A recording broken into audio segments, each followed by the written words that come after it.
Hi, my name is Rand Brenner, and I'd like to welcome you to this webinar on Is Your IP Licensable? How to Avoid the Hidden Traps that Block Licensing Success. Before we talk about licensing strategy, outreach, or partners, there's a more important question that we need to answer.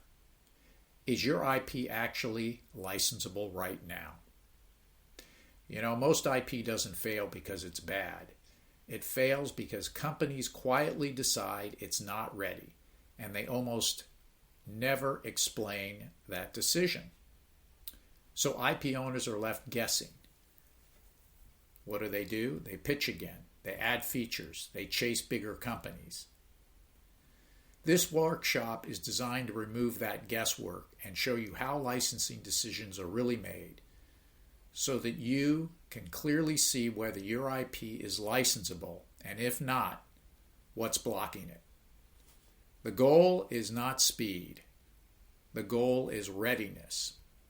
This workshop is designed to help you avoid the hidden traps and mistakes and understand what real licensing readiness looks like.